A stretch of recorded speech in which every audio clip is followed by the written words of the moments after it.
setiap orang yang percaya kepada Tuhan, setiap orang yang mengaku Yesus juru selamat dalam hidupnya, dengan iman dia berkata bahwa dia adalah milik Tuhan dan Yesus ada dalam hidupnya, maka pada saat itu orang itu telah memiliki Roh Kudus. Amin. Jadi saudara, untuk memastikan bahwa saya dan saudara adalah orang-orang yang percaya, maka Roh Kudus ada dalam hidup kita. Amin. Katakan dulu, Roh Kudus ada dalam hidup saya. Efesus pasal pertama ayat 13. Efesus pasal pertama, mari kita baca bersama-sama. Di dalam Dia kamu juga, karena kamu telah mendengar firman kebenaran, yaitu Injil keselamatanmu. Di dalam Dia kamu juga, ketika kamu percaya, dimeteraikan dengan Roh Kudus yang dijanjikannya itu. Amin. Salam sejahtera dalam kasih Tuhan Yesus Kristus bagi kita semua. Ya, saya menyapa kita dengan selamat hari Pentakosta. Haleluya. Ya, hari Pentakosta adalah hari yang ke-50 ya. Dari mana dihitung saudara hari ke-50? Mulai dia bangkit 40 hari bersama dengan kita, bersama dengan murid-muridnya. Baru setelah dia naik ke sorga, 40 hari, baru 10 malam lah kita berdoa. Dan hari ini, hari ke-50, hari Pentakosta. Bagi orang Yahudi, itu hari penuaian besar-besaran.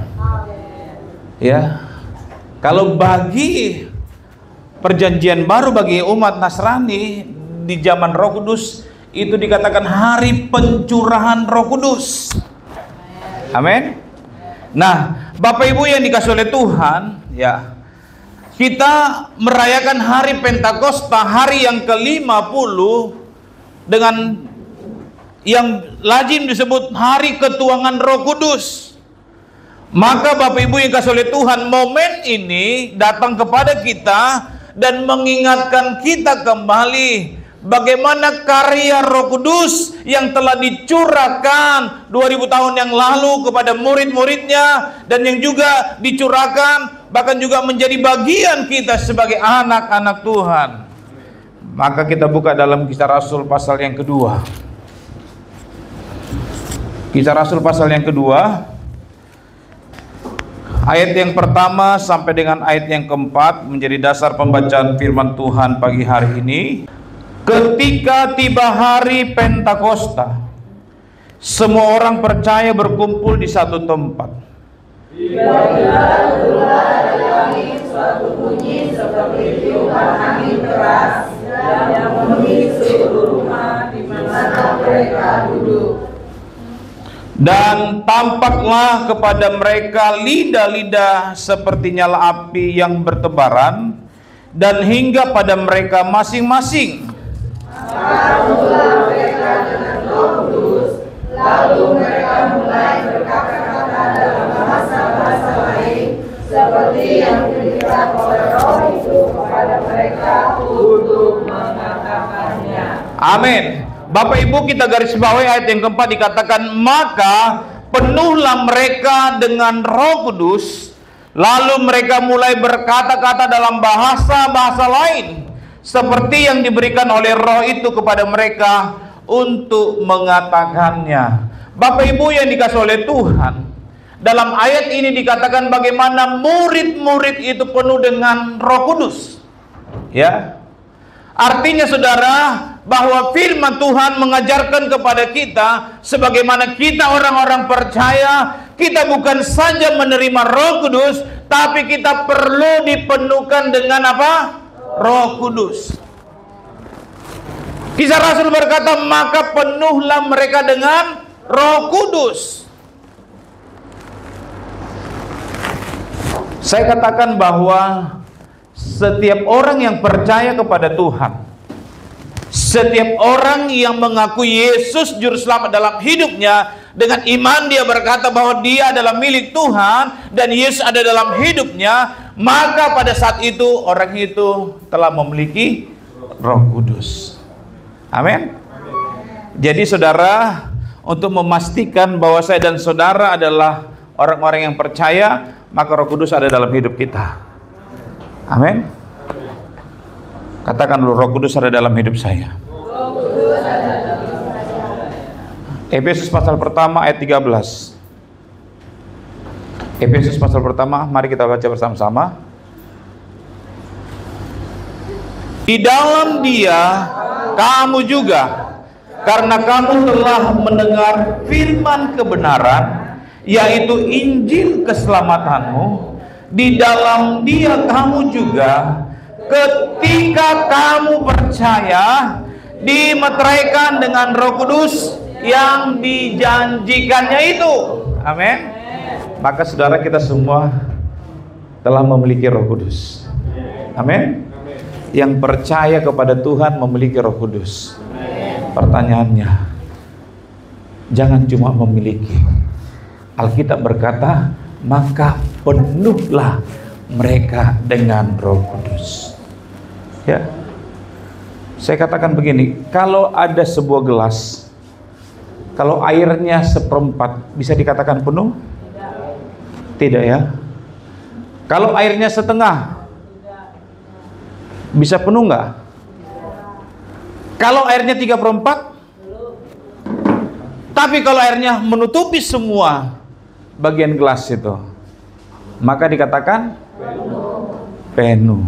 Alkitab berkata bahwa maka penuhlah mereka dengan Roh Kudus. Dan inilah saudara yang kita rindukan sebagai orang-orang yang percaya, sebagai orang-orang yang mengiring Tuhan, sebagai orang-orang yang percaya kepada Tuhan. Hendaklah hidup kita dikatakan penuh dengan Roh Kudus. Amin.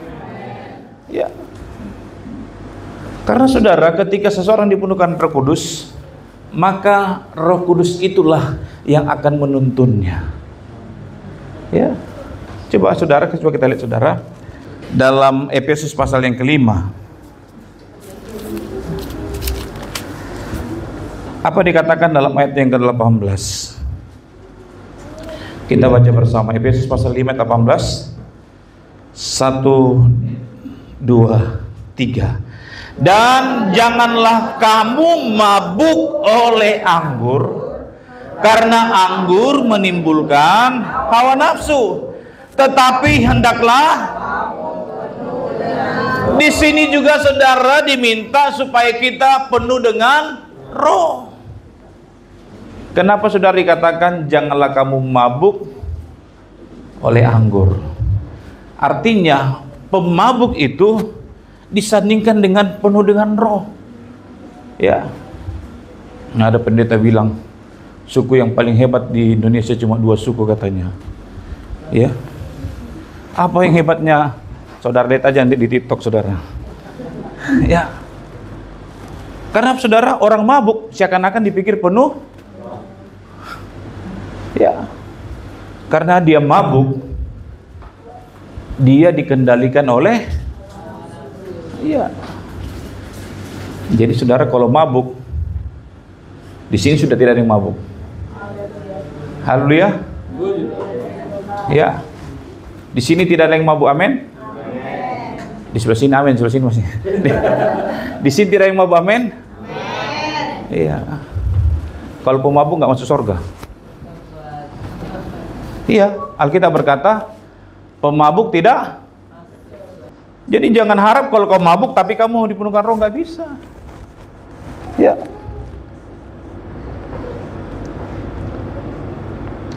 Dan janganlah kamu mabuk oleh anggur, karena anggur menimbulkan hawa nafsu, tapi hendaklah kamu penuh dengan Roh. Kalau kita penuh dengan Roh, maka Rohlah yang akan memimpin hidup kita, Roh yang akan menuntun setiap hidup kita.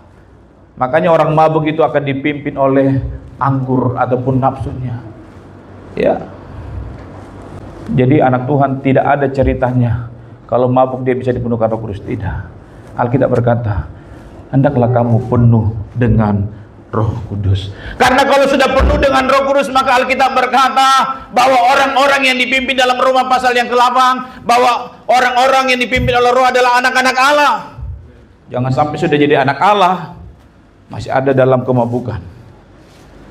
Ada beberapa Alkitab memberikan penjelasan Bapak Ibu bahwa orang-orang yang dipimpin Roh Allah dia akan berjalan dalam kebenaran. Amin. Ada terjadi keberanian dalam hidupnya, keberanian yang positif. Sebab Alkitab berkata, Tuhan memberikan kepada kita roh, bukan roh penakut. Amin. Kalau kita memiliki Roh Kudus, kita dipenuhkan dengan Roh Kudus. Bagaimana juga Petrus, saudara, ketika dia belum dipenuhkan Roh Kudus, dia penakut. Setelah penakut, dia apa? Menyangkal. Tapi kalau ada Roh Kudus, Petrus bisa berkhotbah. Paulus ketika dia dipenuhkan Roh Kudus, saudara, ya. Kisah Rasul pasal yang ke-13 ayat yang ke-9 dikatakan begini. Tetapi Saulus, juga disebut Paulus, yang penuh dengan Roh Kudus, menatap dia dan berkata, "Hai anak iblis, engkau penuh dengan rupa-rupa tipu muslihat dan kejahatan. Engkau musuh segala kebenaran. Tidakkah engkau akan berhenti membelokkan jalan Tuhan yang lurus itu?" Saudara, kalau kita lihat di sini, saudara, ada seorang yang hidup dan penghasilannya adalah dari orang menipu dengan sihir. Artinya, orang yang mencari kehidupan dengan dia berbuat sihir, dia mengelabui orang-orang, sehingga ketika Paulus tahu, Paulus yang dipenuhkan dengan Roh Kudus, dia berkata, "Hai kawan iblis." Mengapa Paulus bisa berkata demikian? Ada keberanian untuk menyampaikan hal itu, karena Paulus dipenuhkan oleh Roh Kudus. Makanya Bapak Ibu, gereja akan berkembang. Cara khusus gereja kita, kalau kita jemaat Tuhan penuh dengan Roh Kudus, maka kita menjadi jemaat yang berani dalam melayani Tuhan. Amin. Kita bisa bawa jiwa-jiwa. Hai engkau, mari. Kalau engkau tidak terima Tuhan, sekarang terima Tuhan untuk kau boleh datang menerima keselamatan dari Tuhan. Paulus bisa melakukan itu karena dia percaya ada Roh Kudus yang memampukan dia untuk berkata demikian.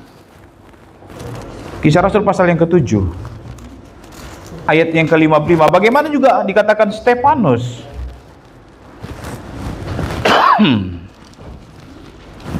Ayat yang ke-55. Tetapi Stefanus yang penuh dengan Roh Kudus menatap ke langit, lalu melihat kemuliaan Allah dan Yesus berdiri di sebelah kanan Allah. Bapak Ibu, Stefanus dia melayani.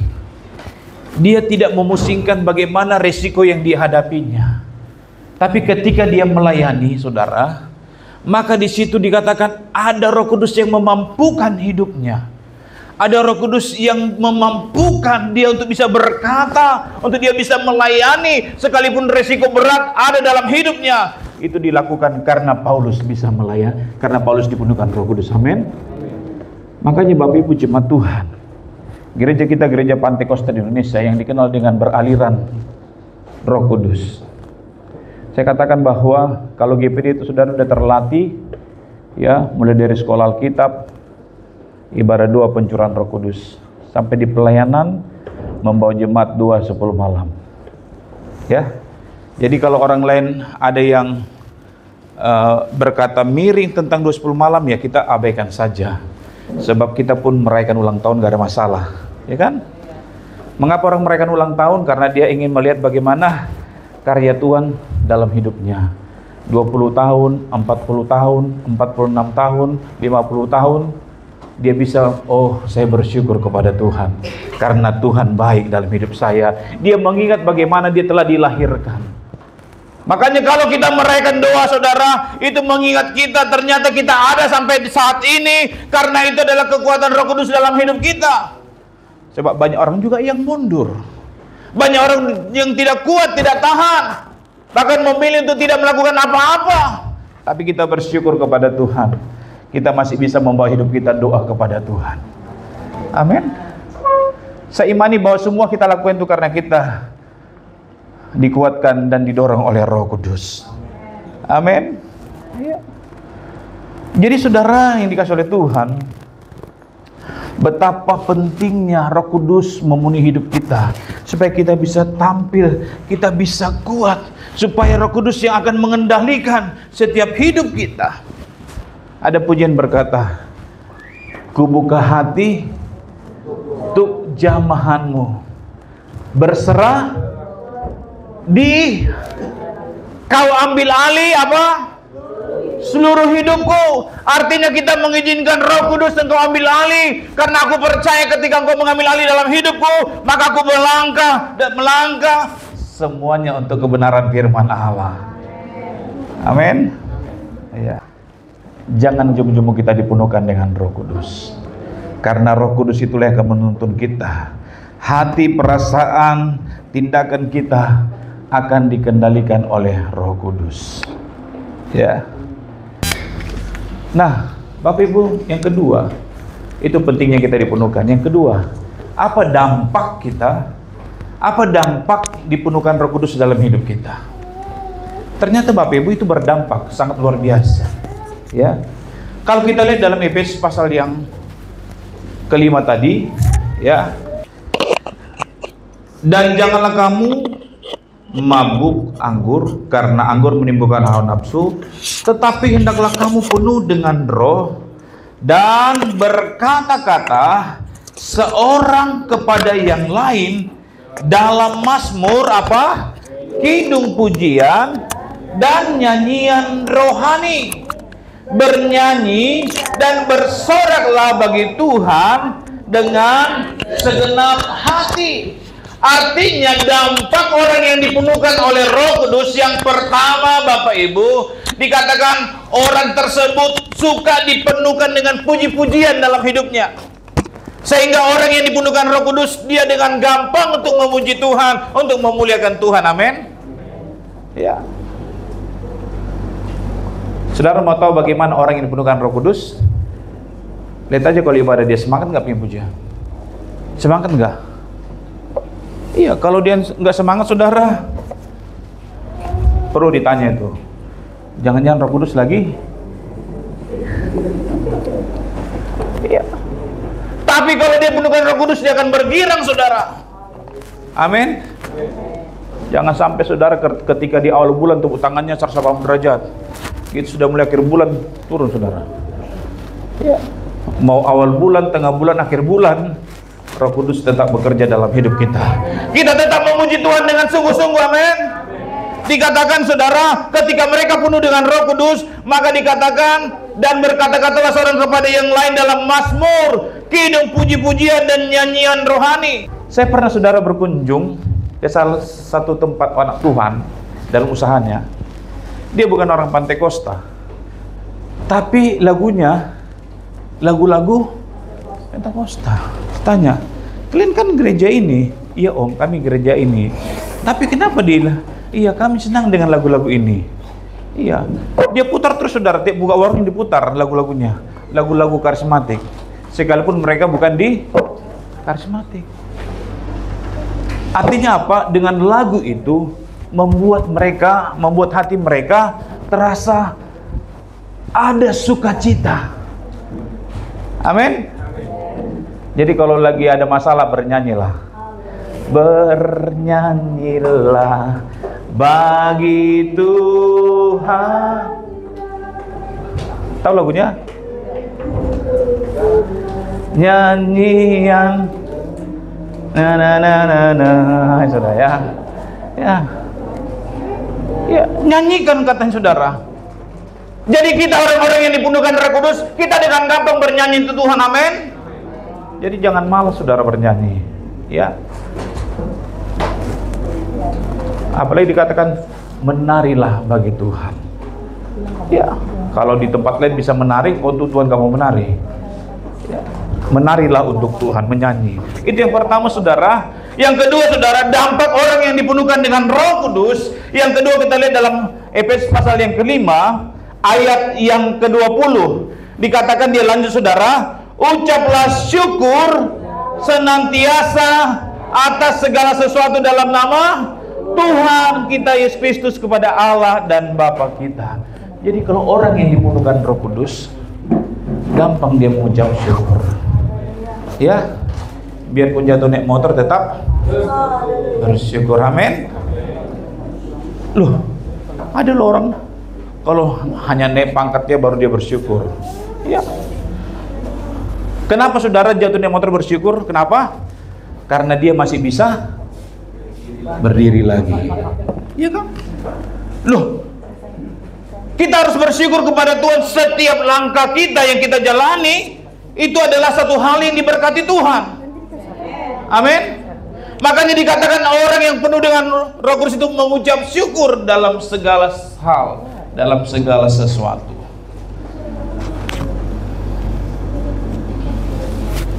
Pernah ke orang, aduh, tadinya dia mau dipromosi naik jabatan, tiba-tiba nggak naik jabatan. Terus ya nggak apa-apa lah.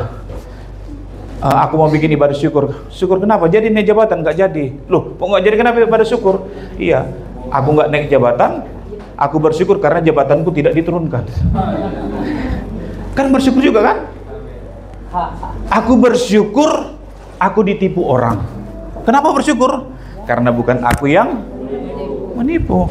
Bisa bersyukur nggak? Bisa. Tema syukurannya bukan aku yang menipu. Oh, salah nggak? Tidak, kita bersyukur. Ya.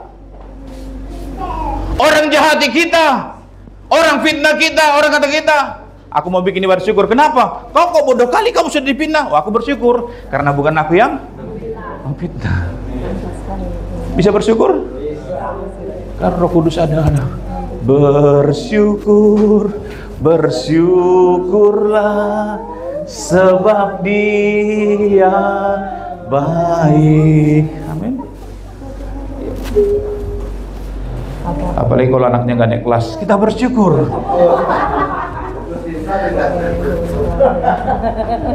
Putus cinta bersyukur, karena kenapa? Karena Tuhan tahu bukan yang terbaik. Bujur? Tanya Bu Gembala.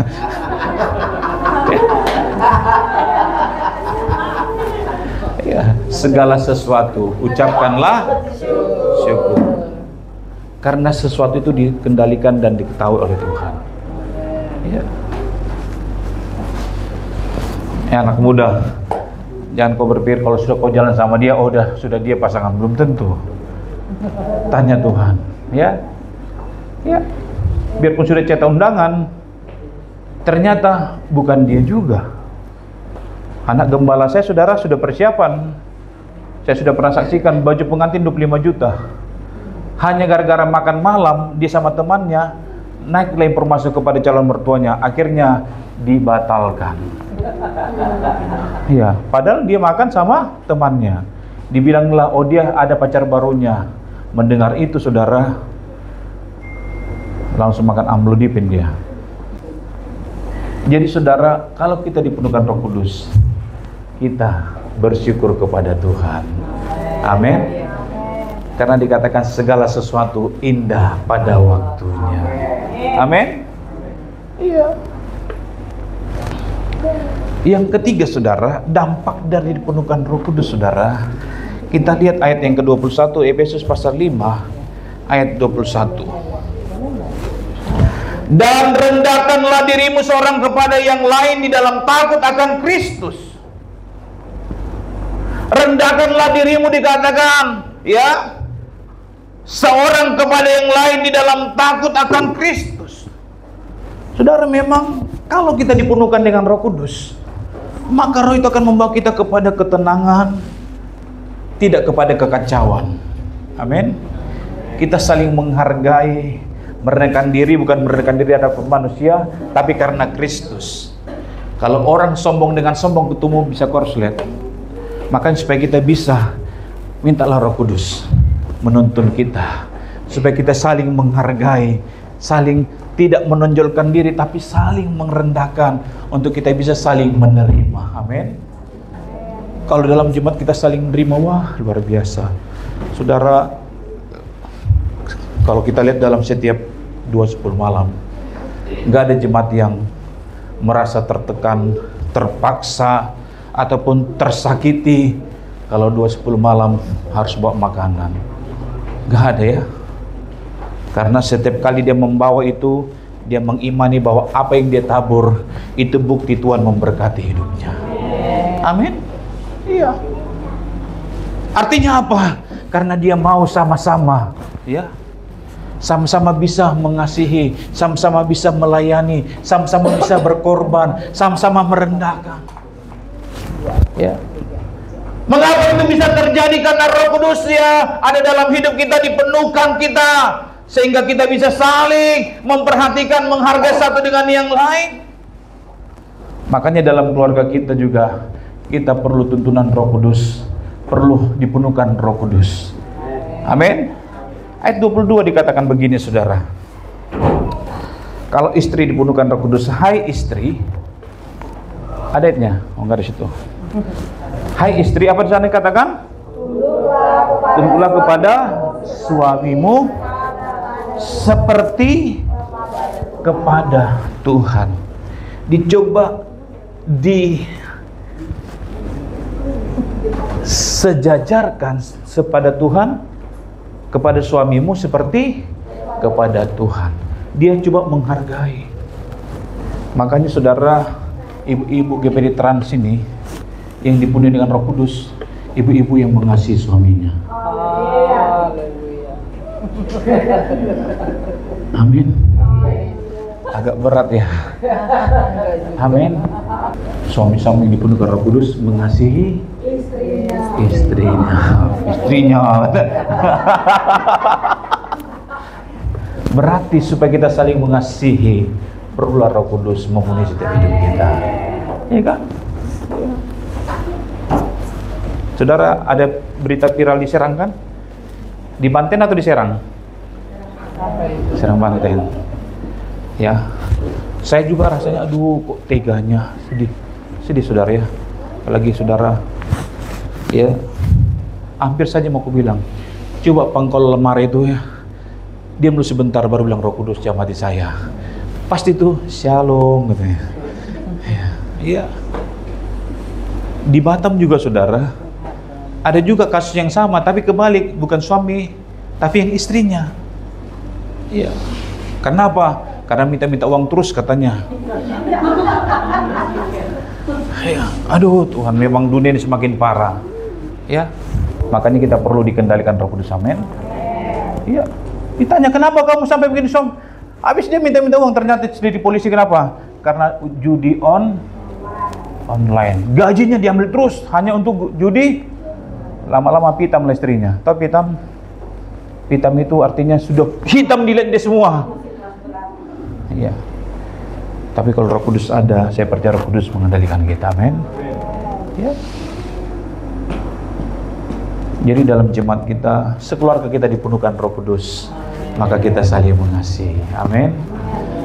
Ku kasihi kau dengan kasih Tuhan, ku kasihi kau dengan kasih Tuhan, ku lihat di wajahmu kemuliaan. Haleluya.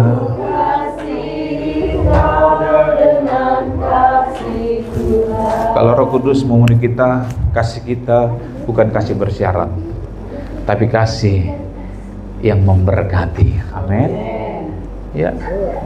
Dia kasih yang tidak mengharapkan. Aduh, nggak apa-apa. Aku tergerak memberinya, aku tergerak mengasihinya tanpa meminta kembali. Karena itu adalah dorongan Roh Kudus dalam hidup saya. Saya percaya juga jemaat Tuhan pernah mengalaminya. Kadang-kadang saudara ingin memberi, tapi ada tantangan, tapi bilang, enggak, kamu harus beri. Sekarang juga, saudara pernah kasih, rasanya lega, karena dorongan Roh Kudus. Maka Bapak Ibu yang kasih oleh Tuhan, bekalah kita dengan Roh Kudus. Karena saya percaya setiap Roh Kudus menuntun kita selalu membawa kepada hal yang positif, hal yang baik dan memuliakan Tuhan. Amin. Makanya Roma berkata, setiap anak Allah akan dipimpin oleh Roh Allah. Tidak pernah dipimpin kepada roh perpecahan. Jadi kalau yang mendatangkan perpecahan itu bukan anak, tapi kita mendatangkan damai sejahtera. Aminlah untuk firman Tuhan. Dampak Roh Kudus itu senantiasa kita memuji Tuhan, hati kita bersyukur, kita saling menghargai, merendahkan diri satu dengan yang lain demi kita menghormati Tuhan. Amin. Mari kita datang kepada Tuhan. Haleluya.